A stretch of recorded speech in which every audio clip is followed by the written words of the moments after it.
Hello friends, welcome to Rati PGTRB. PGTRB படிக்க start பண்ணியிருக்கீங்களா? நம்ம சேனலை மறக்காமல் சப்ஸ்கிரைப் பண்ணிக்கோங்க. இந்த வீடியோ பார்த்திங்கன்னா ஃபுல் அண்ட் ஃபுல் பிஜிடிஆர்பி எப்படி படிக்கணும், அதுக்கு என்னென்ன சிலபஸ், எவ்வளோ கான்சன்ட்ரேட் பண்ணி படித்தா நம்மளால் இந்த எக்ஸாமை கிராக் பண்ண முடியும், அதுக்கு நம்ம என்ன பண்ணணும் அப்படிங்கிறத பற்றி தான் நான் இன்றைக்கி வீடியோ ஃபுல்லாக சொல்ல போகிறேன். நான் ஸ்டடி டைம் ஸ்டார்ட் பண்ணிட்டேங்க. நீங்களும் ஸ்டடி டைம் ஸ்டார்ட் பண்ணிடுங்க. ஒரு பீஸ்ஃபுல்லான பேஸில் ஃபஸ்ட்டு உங்களுக்கான ஒரு இடம் ஒதுக்கி அங்கே உங்களுக்கு தேவையான திங்ஸ் எல்லாமே வச்சு உங்கள் ஸ்டடி டைமை ஸ்டார்ட் பண்ணிக்கோங்க. இன்றைக்கி பார்த்திங்கன்னா மேக்ஸில் நான் வந்து எந்தெந்த சாப்டர் ரொம்ப முக்கியம், எப்படி ஈஸியாக மார்க் ஸ்கோர் பண்ண முடியும் அப்படிங்கிற சாப்டர் நான் உங்கள்கிட்ட சொல்ல போகிறேன். மார்க் பேஸ்டு யூனிட்ஸை படிச்சிட்டிங்கனாவே போதும், அதுக்கப்புறம் மற்றதெல்லாம் நம்ம கவர் பண்ணிக்க முடியும். மொத்தமாக 10 யூனிட்ஸ் இருக்குதுங்க.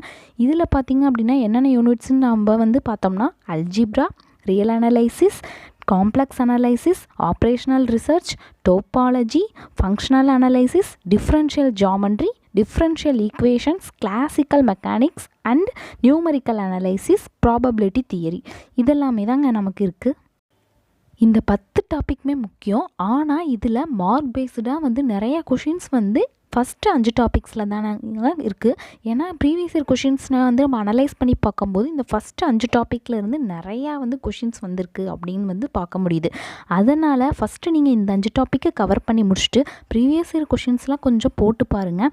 அதுக்கப்புறமேல் வந்து மற்ற 5 டாப்பிக்கை வந்து படிச்சிங்கன்னா போதும். நான் வந்து இந்த 10ஐயும் படிக்கணும், 5 படிக்க தேவையில்லைன்னுலாம் சொல்ல, 10ஐயுமே படிக்கணும் தான். ஆனால் ஃபஸ்ட்டு இந்த 5க்கு இம்பார்ட்டன்ஸ் கொடுத்து உங்களோட ஒர்க்கு நிறையா வந்து நோட்ஸ் எடுத்து வைங்க. நீங்கள் வந்து ஹவுஸ் ஒய்ஃபாக இருக்கலாம் அப்படின்னா நீங்கள் வந்து உங்களுக்கு தேவையான நோட்ஸ் நீங்களே எடுத்து ரெஃபரன்ஸ் புக்ஸ்லாம் ரெடி பண்ணி வச்சுக்கோங்க.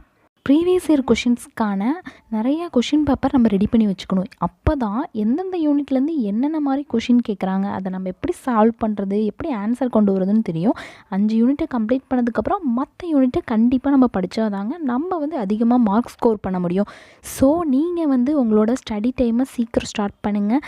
வீட்டில் இருக்க வேலையெல்லாம் முடிச்சுட்டு உங்களுக்கான நேரத்தை ஒதுக்கிக்கோங்க. அட்லீஸ்ட் 1 டேக்கு ஒரு 4 or 5 ஹவர்ஸாவது நீங்கள் படிக்கலாம். நான் வந்து பார்த்திங்கன்னா மேக்ஸில் ஏற்கனவே பார்த்துருந்தீங்கன்னா நம்ம சேனல்லே நம்மளோட வீடியோஸ்லாம் அப்லோட் பண்ணியிருக்கோம் இல்லையா, அதில் நோட்ஸ்லாம் நம்ம எடுத்ததையும் உங்கள்கிட்ட காமிச்சிருக்கோம். இப்போ பார்த்திங்கன்னா ப்ராப்ளம் சம்ஸ் தாங்க போட்டு பார்த்துட்ருக்கேன். தென் இதுக்கப்புறமே வந்து நிறைய நோட்ஸ் இன்னும் எடுக்க வேண்டியது இருக்குது. சைட் பை சைட் இதை மட்டும் பார்த்துட்டு இருந்தால் போதாது இல்லைங்களா, சைக்காலஜியும் பார்க்கணும், தமிழும் பார்க்கணும். எல்லாமே கான்சன்ட்ரேட் பண்ணால் மட்டும்தான் நம்ம ஈஸியாக எக்ஸாமை கிராக் பண்ண முடியும்.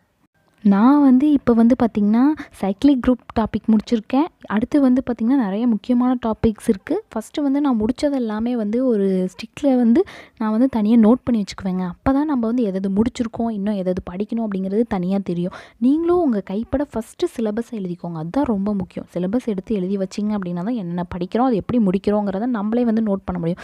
இதில் பார்த்திங்கன்னா அல்ஜிப்ராவில் ரெக்ரான்ஜி தியரம் தாங்க நான் இப்போ வந்திருக்கேன். அது ரொம்ப முக்கியமானது. அதுலேருந்து கொஷின்ஸ் கண்டிப்பாக வரலாம். நீங்களும் நல்லா படிச்சுக்கோங்க.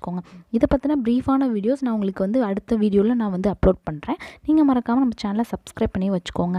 தென் வந்து நீங்கள் என்ன பண்ணணும், சைக்காலஜிக்கு நோட்ஸ் எடுக்க ஆரம்பிச்சிருக்கணும். நானும் வந்து நோட்ஸ் எடுக்க ஆரம்பிச்சிருக்கேன். அதை நான் உங்களுக்கு ஷார்ட்ஸில் வந்து அப்லோட் பண்ணுறேங்க.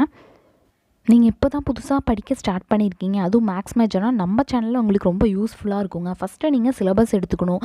அதை வந்து எப்படி நிறைய படிக்கிறது அப்படின்னு பார்த்துட்டு ரெஃபரன்ஸ் புக்ஸ் நிறைய எடுத்து வச்சுக்கணுங்க. டாபிக் வைஸ் நோட்ஸ் நீங்களே எடுக்கணும், அதான் ரொம்ப முக்கியம். ப்ரீவியஸ் இயர் கொஷின்ஸும் கலெக்ட் பண்ணி வச்சுக்கணும். நிறைய கீ பாயிண்ட்ஸை ப்ரிப்ரேஷன் பண்ணி வச்சுக்கோங்க. நீங்கள் படிக்க உட்காரத்துக்கு முன்னாடி நிறைய மோட்டிவேஷனல் குவாட்ஸ் வந்து இருக்கிற மாதிரி ஒரு இடம் செட் பண்ணிக்கோங்க. அவங்க நோட்டில் எழுதி வச்சுக்கோங்க. தினம் ஒரு மோட்டிவேஷன் குவாட்ஸை பாருங்கள். அப்போயே உங்கள் மைண்டு வந்து நல்லா படிக்கணுங்கிற ஒரு ஆர்வம் நமக்கு வரும். தென் என்ன பண்ணணும் அப்படின்னா எந்தெந்த டாபிக்ஸ் முக்கியம்னு முன்னையே சொல்லிட்டேன், அதெல்லாம் படிக்க ஆரம்பிச்சிடணும். எஜுகேஷன் மெத்தடாலஜி அதெல்லாமே ரொம்ப முக்கியம் தாங்க. ஜிகே படிக்கணும், சைக்காலஜி படிக்கணும், எல்லாமே படிக்கணும். நான் பார்த்திங்க அப்படின்னா ஒரு டாப்பிக்காக முடித்தோன்னே இந்த மாதிரி ஒரு ஸ்டிக் எடுத்து நான் வந்து அதை வந்து கோடு போட்டுக்குவேன். ஏன்னா அப்போ தான் நம்ம என்னென்ன டாபிக் முடிக்கிறோம் அப்படின்னு சொல்லி தெரியும். மேக்ஸ்னாவே கொஞ்சம் கஷ்டம்தாங்க. நம்ம வந்து முடிஞ்ச அளவுக்கு மேக்ஸை வந்து ஓரளவுக்கு புரிஞ்சு போடணும். பொறுமையாகவே படிங்க, ஒன்றும் அவசரம் இல்லை. ஆனால் வந்து ஃபஸ்ட் டைமாக இருந்தால் நீங்கள் கொஞ்சம் புரிஞ்சு படிச்சுக்கோங்க. அப்போ தான் எக்ஸாமுக்கு என்னென்ன கொஷின்ஸ் வருங்கிற மாதிரி நம்ம கண்டிப்பாக நமக்கு தெரியும். அப்புறம் நம்ம படிக்கும்போது ஒரு ஃபார்முலா வந்துச்சு அப்படின்னா ஃபார்முலாஸுக்குன்னு தனியாக ஒரு பேஜ் எடுத்து ஃபார்முலாஸ் எழுதி வச்சுக்கணும். ஏன்னா அப்போ தான் டெய்லியும் நம்ம வந்து ஃபார்முலாஸை ரிவைஸ் பண்ணாவே போதும். மேக்ஸை பொறுத்த வரைக்கும் உங்களுக்கு தெரியும் ஃபார்முலாஸ் ரொம்ப முக்கியம். ஸோ ஃபார்முலாஸ் வந்து நம்ம தினமும் கண்ணில் ஒரு தாட்டி பார்த்துட்டு இருந்தோம்னாவே இந்த கொஷினுக்கு இந்த மாதிரி ஃபார்முலா போட்டு கிளியர் பண்ணலாம் அப்படின்னு நமக்கு தெரிஞ்சிடும். மற்ற சப்ஜெக்டை விட மேக்ஸ் படிக்கிறது ரொம்ப கஷ்டம்தான் தெரியுது. எப்படியோ உங்களால் முடிஞ்ச வேலையை முடிச்சுட்டு நீங்கள் வந்து மேக்ஸுக்கு அதிக டைம் ஸ்பெண்ட் பண்ணி கான்சன்ட்ரேஷன் பண்ணி தான் படித்தாகணுங்க.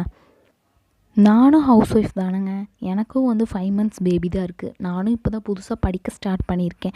ஏன்னா எல்லாருக்குமே ஒரு நம்மளுக்கு ஒரு கஷ்டம் இருக்கும். எப்படி படிக்கணும்னு தெரில அப்படின்னு. உங்களுக்கு அந்த மாதிரி ஏதாவது டவுட் இருந்துச்சுன்னா நம்ம சேனலை மறக்காமல் சப்ஸ்கிரைப் பண்ணிக்கோங்க. உங்களுக்கான டீட்டெயில்ஸ் வீடியோ நான் போட்டுக்கிட்டே இருக்கேன். தேங்க்ஸ் ஃபார் வாட்சிங்.